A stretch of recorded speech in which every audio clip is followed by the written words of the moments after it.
All right, let's get it. Let's get it. Come on, come on, come on. You know how we do here. You know how we gets down. Right into it. Right into it. Just make sure all the platforms are good. Facebook. Let's do it real quick. To it. Right into it. Just make sure all the platforms are good. Facebook. Let's do it real quick. To it. Right into it. Good. So we're good on Facebook. LinkedIn. Here we go. Here we go. You know how we do. Again, podcast listeners, just bear with me while I practice what I preach in regards to getting the most efficient usage out of your time.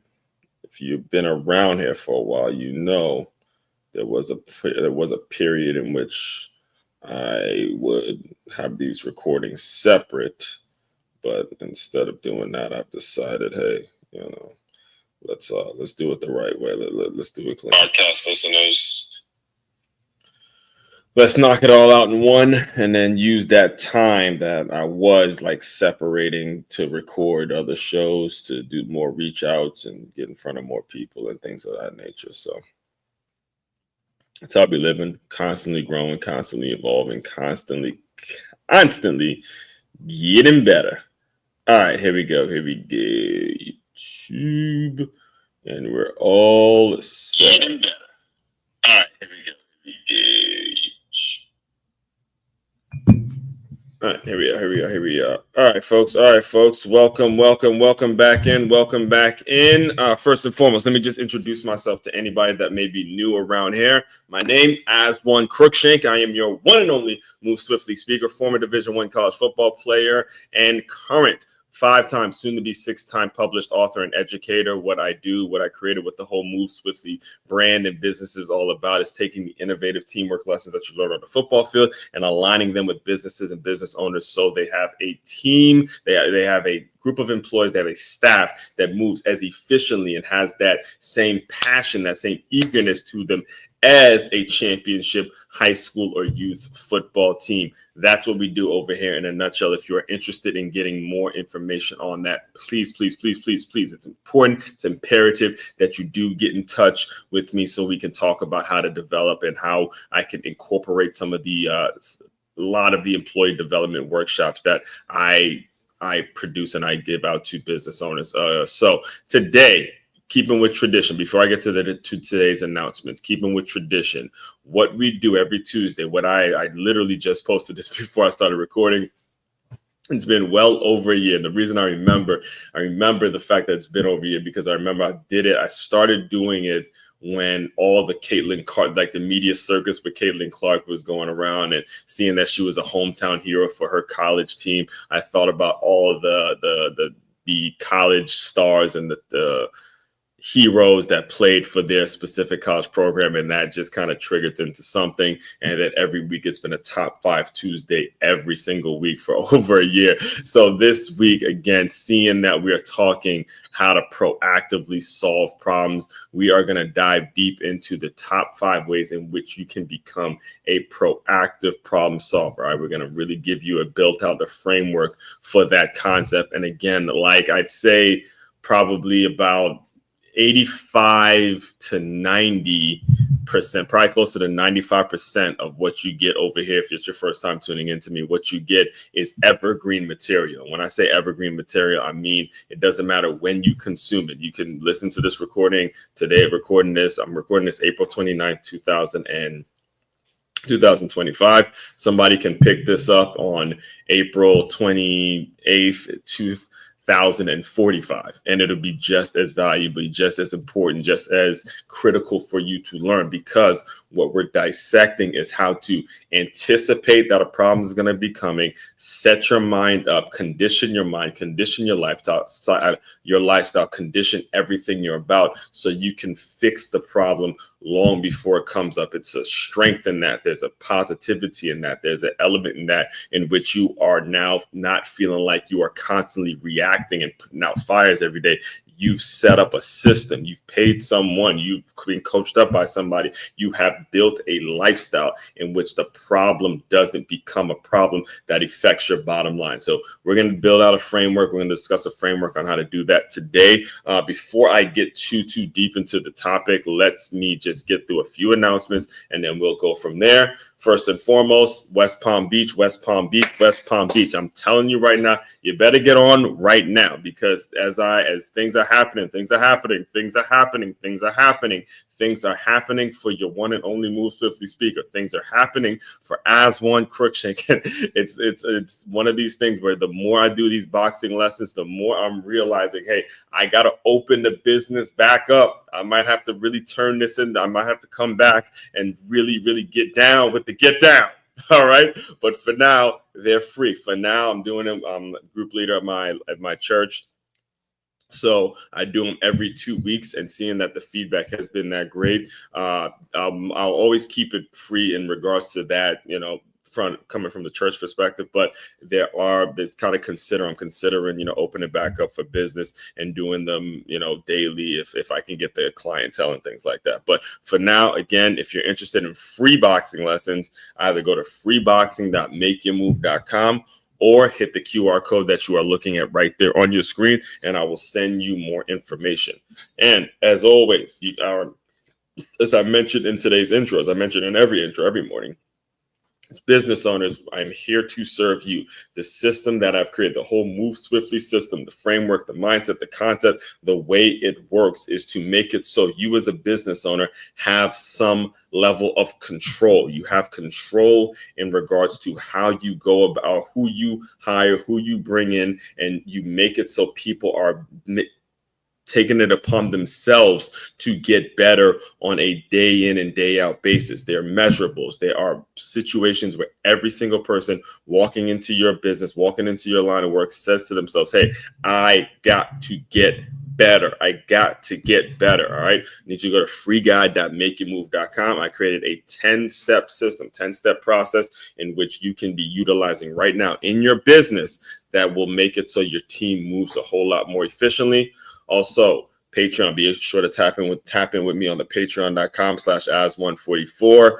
Like I was telling you guys yesterday, there may be some tweaks in regards to how I go about doing that. But again, for now, if you are interested in having a community and being around, making it so you are doing what you have to do as an owner to solve the turnover problem that I know you have, just tap in with me on the Patreon link, and all of that is available on makeyourmove.com. That's makeyourmove.com. As you can see, you can shop, you can join Patreon, you can book me to speak, you can learn more about your one and only Move Swiftly speaker, or just listen to another one of those fantastic episodes of the Move Swiftly podcast, #1 podcast on innovative teamwork, and it's been that way for, I believe, over 2 years at this point. Absolutely no plans in slowing down. All right, let's get into this top 5 list. Now, I sort of stepped on it a little bit. I'm going to recalibrate, rehash. We're gonna rediscuss what I said. All right. When it comes to creation, all right, just creation in general, content creation, creating a family, creating a business, creating whatever it is you want to create, there needs to be a level of consistency. You cannot go about being a creator. You cannot go about saying to yourself, you want to make a change. You want to be a leader. You want to be authentic. You want to be someone that folks follow. You want to build an audience. You cannot go about saying these things and not have systems and structures in place that you've created and you're following through with the structure. All right. This is incredibly, incredibly important. This right here is where so many people that are living in that mainstream media, the mainstream media that has been embarrassing me for the past week, the mainstream media that I'm embarrassed. I'm embarrassed at some of the things that I've had to watch in regards to Shador. I'm embarrassed with the Bill Belichick interview. I'm embarrassed with the ESPN draft experts who, instead of them painting the picture, instead of them actually looking at a Cam Ward and saying, man, that's a great story, that's a great opportunity, instead of them looking at a Cam Ward, the whole story is about how somebody else, a player like a Shador who doesn't need the money, he doesn't need the money that the NFL offers. They're making it so like somebody's a victim. It's an embarrassment. It's been an embarrassment. Again, I'm going to do my best to kind of wait for tomorrow morning to really dive into that concept. But the issue and the reality of the situation is when it's time to be a leader, when it's time to grow up, when it's time to be someone that other folks follow, be someone that can, can hold a conversation, can build things and can create things on their own. Consistency and structure is the number one thing. All right. So when you look at information, you look at people who have their own opinion, or there's a big story, a major story that's touching your heartstrings, like last year. I'm just kind of giving you the framework in terms of how I came up with doing these top 5 Tuesdays. And again, this is a top 5 Tuesday that I do every single Tuesday. And it's always based on whether it's an evergreen topic or based on something that is a hot button issue. I'm able to do it. And I believe there was something called Stephen A's. There was Stephen A's list. So there was a Stephen A's list. And again, if you've listened to me, when it comes to Stephen A, respect him immensely, love the doors he's opened for people like myself. But I do not listen to that dude when it comes to football. I do not. I fucking can't take it. It's insane. Right. But anyway, he had Stephen A's list, and as one had to get, I had to get mine on. I'm like, okay, I'm gonna do my top 5. So last year, again, there was a lot of that talk with Caitlin Clark, and seeing that I'm a sports guy, and my first job actually after college, I was a college scout where I would scout girls sports, and seeing her do her thing and how much attention that was getting, I said to myself, she's reminding me of certain players in terms of how they were thought of in college, and when they get to the pros, there's no way that they're going to ever exceed what they did in college. So it got me thinking about the top 5 hometown heroes of college athletics. So it was, I'll never forget, because it was the first time. It was Caitlin Clark, it was Reggie Bush, it was Tim Tebow, it was Sean Merriman, and it was Skylar Diggins. Those were my top five college hometown heroes. And I enjoyed doing that so much. I enjoyed doing that particular Move Swiftly thought so much that in my mind, I'm like, you know what? Let's just knock this out every Tuesday and then create a system around it, and then make some content around it and be able to build structure and build systems. So it teaches you to break down certain things so they're really understandable for you. All right. So as far as what we're going to discuss today, what the theme is all week, the theme all week has been how to proactively solve problems. All right. Proactively solve problems. And this is important. This is an important distinction. And I touched on it yesterday a little bit. But when you set yourself up to proactively solve issues, solving a problem, you will have gained a great advantage in your business. You would have gained a great advantage in your personal life. You would have a great advantage in terms of how you operate, what you do, what you're all about, because you have proactively fixed the issue. You fixed it before it came up. This is how great businesses are built. The reason that I chose this thumbnail, let me put the thumbnail up real quick for my viewers. The reason I chose this thumbnail where it's me sitting, if you're listening to this on the Move Swiftly podcast, by the way, comment, and make sure you share comment, and make sure you share this video for any business owners, anybody that may be needing it at the moment. But it was me back, it was a year ago when I did this fitness event out here in West Palm Beach, but I also put a picture of the Under Armour new technology and how it was all created, because this was Kevin Plank figuring out how to solve a problem before it became a problem, with the cotton underneath the shoulder pads and all that kind of stuff. So proactively solving problems will allow you some insight, gain you an advantage that nobody else, you will not have to worry about your competitors. I mean, you're always going to have to deal with competitors in business, obviously, but you won't have to worry about your competitors as much, because you've set your business up, you set your mindset up, you set your structure up. All right. You set everything you do up in a way where that problem's being solved in my state. That problem was already solved 10, 15 weeks ago when I started the business. You want that mentality. You want that mentality. You want people around you. You want folks in your inner circle. You want everyone around you with the mentality of, I'm going to fix this. I'm going to fix this before it even comes up. So here it is, top 5 ways. And so for you podcast listeners, just know this is how we structure the live streams now. And if you've been listening to me for a regular amount of time, you know that's been sort of a subtle change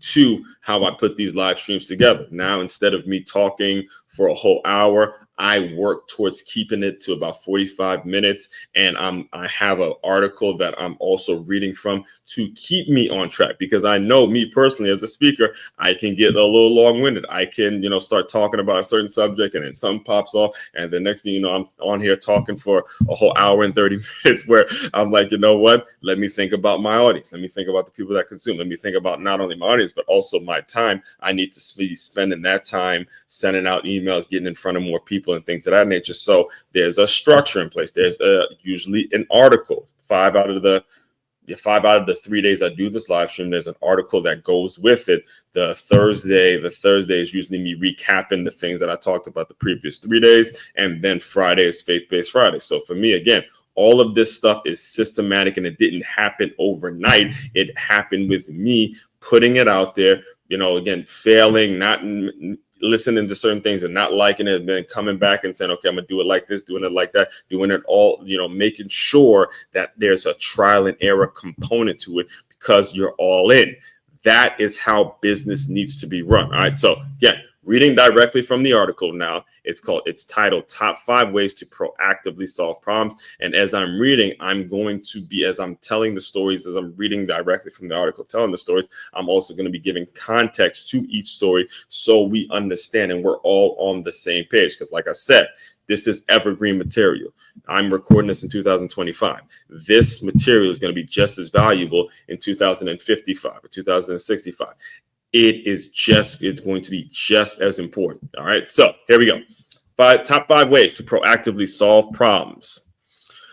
Number 1. All right. And just so we're clear, before I even get started, the first four are going to be coming in question format. All right. Going to be coming in question format, because it's very vital. It's very important when we're talking about proactively solving problems. You have got to be asking yourself the right question in your own head. All right. You cannot depend on somebody else especially when it comes to this. Now, you can depend on other people if you have the right people in your life to make sure that they're helping you when it comes to seeing some of the blind spots, which we're going to get to in one of the reasons actually. But it's important that you in your own head are asking yourself the correct question to see if it's even something that's worth pursuing, or it's a problem that you'll be willing to solve over a consistent period of time. All right. So here we go. Number 1, what pulls the heartstrings? What pulls on the heartstrings? All right. For me, reading directly from the article, podcast listeners. All right. So for me, I think back to watching my sister's first job. She was just 14 or 15 years old, working as an after-school counselor at the same elementary school I attended. Watching her pour into those kids, it left an imprint. Obviously, seeing what I'm doing now, right? She became so emotionally invested that she couldn't even watch those late night commercials showing starving children without changing the channel. That's what I mean that's what it means to have your heart pulled. Until you know what breaks your heart, you'll never know what problems you're truly meant to solve. You can't be proactive if you're not personally invested. I want to read that last line again. All right. So we are clear and we are 1000% understanding what I'm saying. Okay. Until you know what breaks your heart, you'll never know what problems you're truly meant to solve. You can't be proactive if you're not personally invested. All right. Here is the issue. There's a couple things that I'm gonna have to get to. I'm gonna have to hurt somebody when I say this. All right, because when I mention, where is it? Right here. you'll never, until you know what breaks your heart, you'll never know what problems you're truly meant to solve. This right here cuts a lot of people off because so many people live their life in a way where they avoid heartbreak. Okay, so many people. There's absolutely, and again, I get it. There's a period in which there's a kind of a natural way in which adults move you, in which they've set up a life. They've been okay. They've been settling their entire life, and they set up a situation in which they have avoided heartbreak for years. They've avoided getting into a relationship with someone. They've avoided, doing that thing or going after the thing that they really want because they know the chances of them getting that thing are very slim, or they're not high, and they don't want to expose themselves to the point in which their heart breaks. But if you don't go after the things that break your heart, then you won't know how to solve the problem. Okay, if you set up a life, and there's a lot of you listening to me right now, there's a lot of you hearing me right now who are living a life in which you have avoided heartbreak, you've avoided putting yourself in vulnerable situations in which you can't control because you're that afraid of having your heart broken again, and you don't know how to move forward. You don't know what uncomfort feels. You get so locked in to your comfort zone that you don't do it. You do not pay attention to the actual problem. So the example I shared with my sister, again, I grew up younger brother wanting to do everything with my sister. Like, again, I tell anyone that's known me over an extended period of time knows how close I grew up with my older sister. And she actually had one of the reasons that we were so tight because I was in elementary school while she had a job at she's only 5 years older than me, right? So she was the daycare counselor at the elementary school that I attended, and she got to know a lot of the kids that were in my grade or in my age and whatnot. And again, I'm also playing football, and she used to be at all the games. Again, we grew up incredibly tight. And she developed a passion for kids. She developed a passion for being kind of a mentor type, a person that the young kids can look up to. I remember actually when I got to high school and being around some of those same girls that she was a daycare counselor for and all that kind of stuff. And they would talk about my sister, like that first week, they liked her more than me and stuff like that. And she was always engaged with that younger generation. And what those kids didn't see is, at home, when we'd be at home and one of these commercials would come on where they're starving children and people are asking for donations, my sister would change the channel. She would change the channel. She would not look at it because she can't take it. And now when you look at what she's doing now with the work she's doing now, it's a lot of it is centered around helping younger people, helping women, helping people get through domestic abuse situations. In fact, I believe she did an interview about a year and a half ago or some time ago where she was actually being interviewed for the work that she was doing for domestic abuse and doing a lot of positive things in the community and stuff like that. In fact, she worked for a nonprofit called Metro Teen Aid, where they were advising and pushing for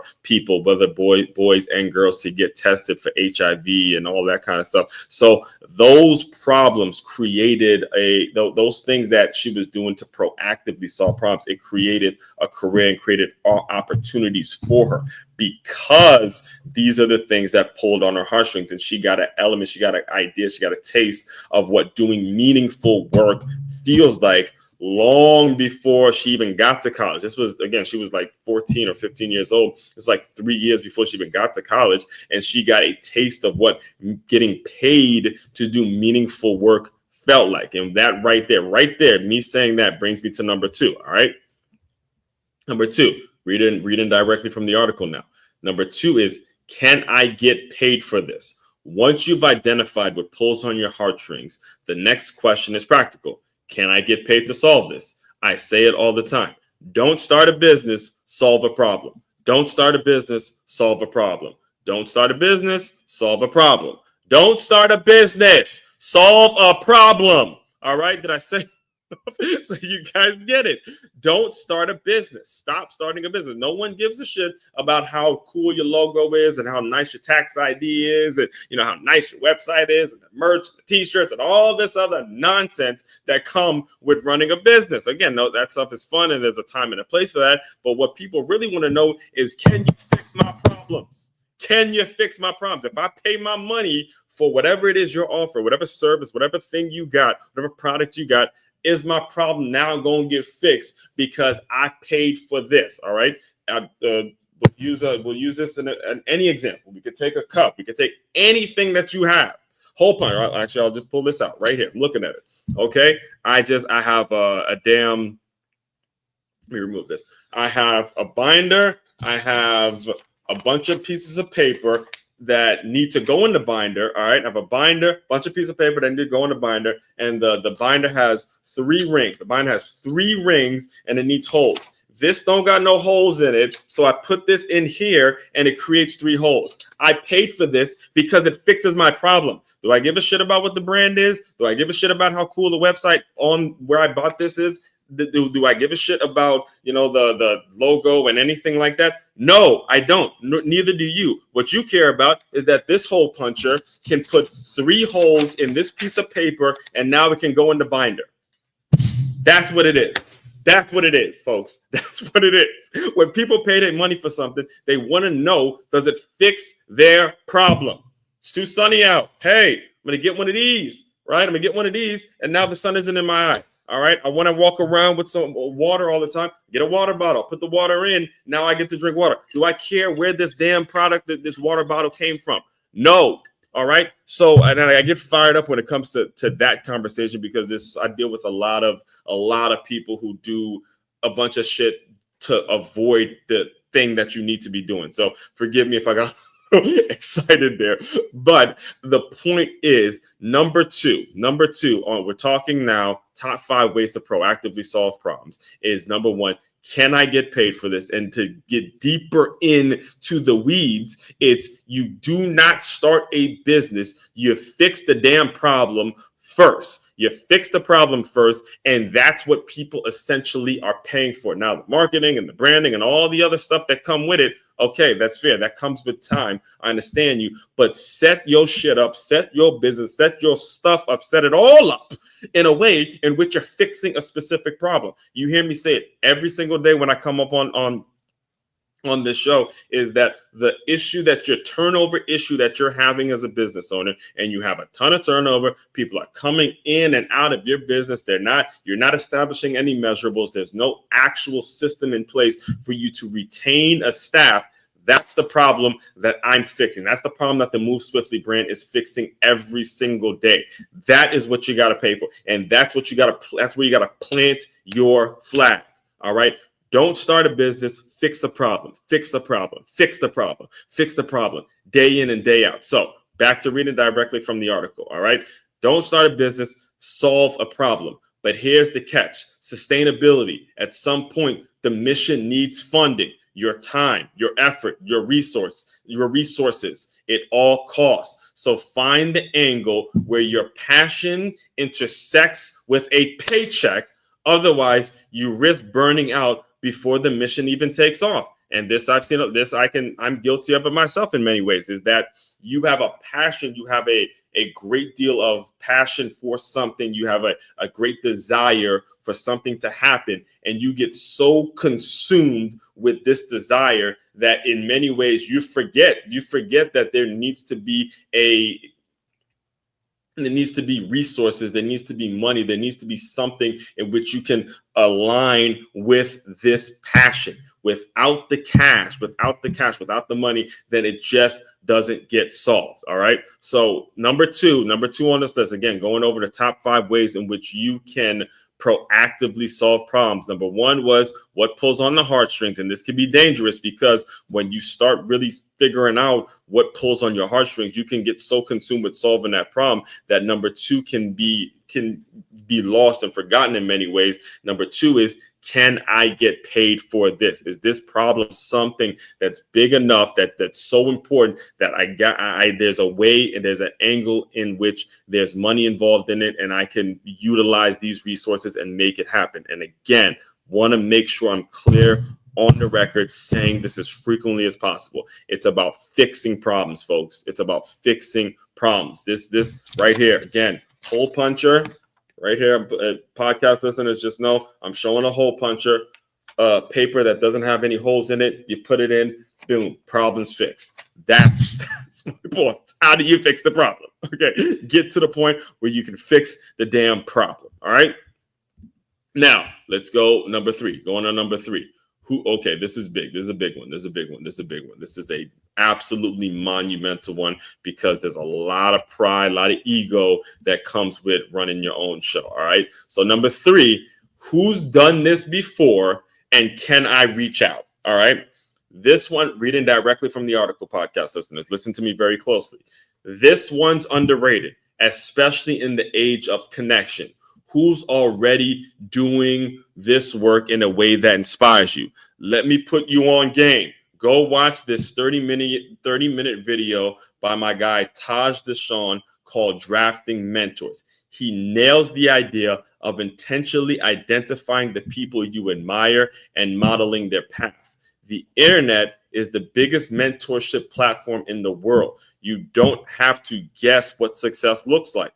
Find someone who's already doing it, reach out, and most importantly, apply. Build your well while you're still thirsty. Okay, I'm gonna just put this video out real quick. I'm not gonna have it play. I'm not gonna have it play because I want to kind of talk through it. But my guy right there, this dude right there, listen to me. Actually, I have it right here. I'll show you right here. There's a reason that Taj Deshawn wrote the foreword to my book. All right. There's a reason I asked him personally to write the foreword to my second book, Make Your Move, a unique look into boxing, dance, and entrepreneurship. There's a reason for that. All right. There's a reason he and I connected on this one. You see that? You see that? Taj Deshawn has one 6-figure athlete. We met when I played. We know this picture. We know this picture. He was at the game. He played in the same game. All right. He played in the same exact game. And I'm telling you this because what he says in that video when he's showing you the sculpt that his mother gave him in terms of how to help people and things like that. When it comes to number 3, all right, number 3, and again, we're going over how to proactively solve problems. Comes to number 3, who's done this before. Even though I think I'm 2 years older than him, because I was a junior. He came in as a freshman. And I transferred in my junior year, and he came in as a freshman. So I was 2 years older than him. I learned from him in terms of how to go about reaching out to folks. Like he will tell you, if I was to bring him on right now, he will tell you I was the one that contacted him and say, yo, how do you use LinkedIn? How do you get it? How do you, kind of utilize that and get in front of more people and do this and do that and do that? Like, there's so much I was learning from him in terms of how to go about reaching out to people on the internet, because that 2-year span, there was, again, he's younger, so he knows how to utilize the internet, knows how to reach out to people in a certain way. And I was picking up game off of what he was on. And I was like, okay, let me do it like that. So you got to learn to humble yourself. You got to learn to humble yourself and accept the fact that you don't have all the answers, but there are people out there on the internet right now grinding the same way you grinding that are would be more than happy to just put you on some game, to just have you learn, hey man, look, you got to do this, you got to do that. In fact, one of the things that actually made me be more intentional about these live streams is the fact that I'm listening to Alex Hormozi's book as we speak. All right. I already talked about how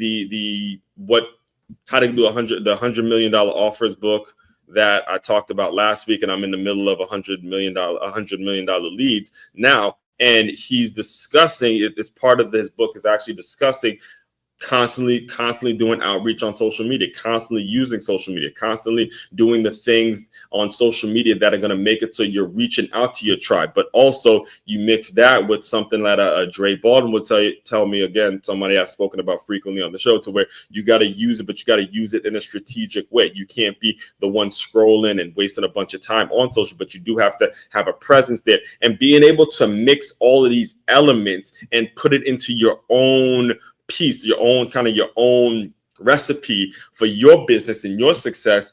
That does not happen without learning from mentors. And when that's why I thought of, like, as I was writing the article, I thought about the video, because the title, drafting, just like we just had an NFL draft, you have the opportunity to draft, folks. You could draft whoever the fuck it is you want in your mentorship. You can draft whoever you want to be a mentor to you online. That's your opportunity. If you don't take advantage of it, I mean, if you can't look at the world that we live in now with all of the platforms and everything we have going on, and you can't sit back and say, man, love the work that person's doing, I would love to figure out a way. In which I can get like that. And if you don't have a list of maybe 4 or 5 people that are doing some major things, and you figured out, hey man, I'm gonna follow their YouTube channel, I'm gonna follow their work, I'm gonna maybe purchase some course that they have, if they have a low ticket thing, depending on where my budget is, I'm gonna just do something. I'm going to reach out, I'm gonna send a message. I don't know, I'm gonna do something.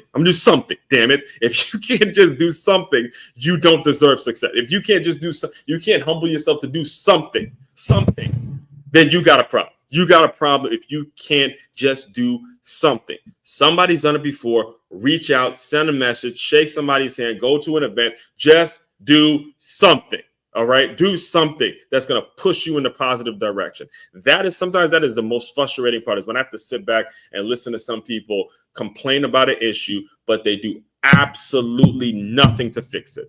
So forgive me again if I sound a little passionate on this particular issue, on this particular subject, but it's important. It's so damn important, and it's so underrated in the game of entrepreneurship, or the game of just being able to figure out how to create more opportunities for yourself. All right, so that's number 3. Let's get to number 4. Oh boy, let's get to number 4. Oh boy, let's get to number 4. If you're looking at this live, then you can already read it. But I'm gonna break it down for my podcast listeners. Okay, so number 4, does it make you uncomfortable? Here we go. Now we talking to somebody. Number 4, does it make you uncomfortable? Now it gets real. Does this path you're on make you uncomfortable? Because if it doesn't, then you probably don't care enough. When you've aligned your heart, your income, and your mentors, there comes a point where you simply have to go. And that moment, that's when it gets uncomfortable. And it should. That's how you know it matters. That discomfort, it's proof you give a damn. So don't run from it. Embrace it. Embrace the uncomfort, folks. Embrace it. Let me see if I can give you an example. There's several examples that I can share, but for the sake of time, because I want to get to, actually, you know what? Let's do this, because 4 and 5 kind of merge together. So 4 is the question, does it make you uncomfortable? And number 5 is use the discomfort as a signal, not a stop sign. So piggyback and reading directly from the article. I'm going to put 4 and 5 together as I close you guys out soon. So 5 is use discomfort as a signal, not a stop sign. Piggybacking off number 4, let discomfort become the sign that you're in the right place. Sometimes we get so addicted to comfort that we miss the blessing right in front of us. Don't mistake ease for alignment. If something or someone makes you slightly uneasy, but also strangely focused, that might be the exact space where you're built to grow. Get comfortable being uncomfortable. That's how proactive problem solvers are made. Final word, stay ahead of the fire. Be proactive. Being proactive is a mindset. It's a decision to live your life in the before, not the after. So now I'll ask you, what problems pulls on your heart? Can you monetize your mission? Who are your mentors? Who are you willing to feel uncomfortable? Will you use discomfort as a compass instead of a cage? And then let's talk in the comments. And if you haven't already checked out yesterday's deep dive into proactive problem solving, we're not just solving problems, we're anticipating and making move. Hashtag make you move. Hashtag top 5 Tuesday. Hashtag leadership development. Hashtag winterpreneur. Hashtag proactive mindset. Mic drop. All right, so let's dive into 4 and 5 as we as I close you guys out. All right. So here's one of the personal. I'll share a personal story on my end because it's something that's actually defined my entire life. Something I never actually thought would define my entire life. I knew it was a significant moment in my life, but I didn't realize it was going to be what made As One Crookshank, what filled me up with this concept and this understanding that whenever you start leaning towards your uncomfort, there's a strength in that. There's a success that comes with really moving into your uncomfort zone and moving out of your comfort zone, I should say, and stepping into your real space, stepping into a place in which you can embrace this and let that be your story. Let that be the thing that takes you to another planet, takes you and makes it so you get to use that as an advantage. So let me tell you, it was 14. When you're a high school freshman, I believe you're 14 years old. Yes, you're 14 years old. For the previous 6 years, all right, from 7 years old all the way to 14, basically 7 or 6 years, I was playing football for a youth football team named the White Oak Warriors. And regular consumers, you've heard bits and pieces of this story, but you got to understand how just this principle, just this element still to this day has made me who I am. All right. So we become obviously the White Oak Warriors, nationally known brand. And, we go win the championship. We do all that great stuff on the field that I've talked about at length. And if I get started on that, I'll probably talk about it for another hour, but I won't give you the details on that right now. But here's what happened as it was time for me to transition into something that wasn't as comfortable, wasn't as easy as when it came time for me to go to high school, like it is for a lot of young athletes or young players that are transitioning now. Now you're not the big man on campus. Now you're not the guy, promised to start. Now you're not the guy that everyone knows, the captain and all that. Your acceptance, you're not just automatically going to get acceptance because of what you did for some damn boys club youth football program. That's not the way it works. All right. Again, this is why the draft and all that kind of stuff, watching that stuff is always going to be watching I don't watch the draft live, but I always, keep up with what's going on when it comes to the transition and football stuff like that. Again, and by the way, play-by-play, holler at me if you guys, anybody out there listening needs a guy to do the play-by-play announcements this fall. Anyway, my high school, Good Counsel High School, the high school that I graduated from, for the first year, my freshman year, I was the definition of a social misfit. You talk about uncomfort. You talk about me being literally the only Black kid in some classes. You talk about me walking into a situation where I knew absolutely nobody. Only people I knew who played for the White Oak Warriors before, it was Reggie and Jerron, and they were juniors and they were already starting on varsity, but nobody from the team that I played for was there with me. They're all trying to, I was actually ended up being the only one from that particular time that ended up being a Good Counsel. And it was so easy. So many things happened that I don't have time to get into right now. So many things that happened that would have made it so easy for me to just get up and leave and go to the school that I was supposed to go to, which was Springbrook High School. It's predominantly Black and Latino school where I knew all the people. I knew all the people from my middle school days, and a lot of the people that I played with. And with the White Oak Warriors, they went to those public schools and stuff like that. It would have been a very easy. My sister went to Springbrook, and all the same sister that I spoke very highly about, that I looked up to. It'd been so easy for me to just give up on Good Counsel and go there. Instead, stuck it out, stayed for all 4 years, ended up being a captain on the team and first team all WCAC. And that just going through that, being able to see where I was that freshman year to the next 4 years, this is how it developed. If you lean into that discomfort, do not look at it as a signal that you got to go run back to your comfort zone. It is not. It is an opportunity for you to grow, and that can happen at any phase of life. It could have happened when you're in middle school. It can happen when you're in elementary school. It can happen when you're a damn teenager. It can happen in your 20s, 30s, 40s, 50s. There's no telling when it can happen. But the issue is you got to set up your mindset. You got to set up your place, set up where you are in your own mental health to where, hey, I'm not running from discomfort anymore, because the result of that is something that's absolutely catastrophic. And I'm taking a bigger risk. If I waste time constantly every single day avoiding some heartbreaking moment because I'm too afraid of fucking rejection.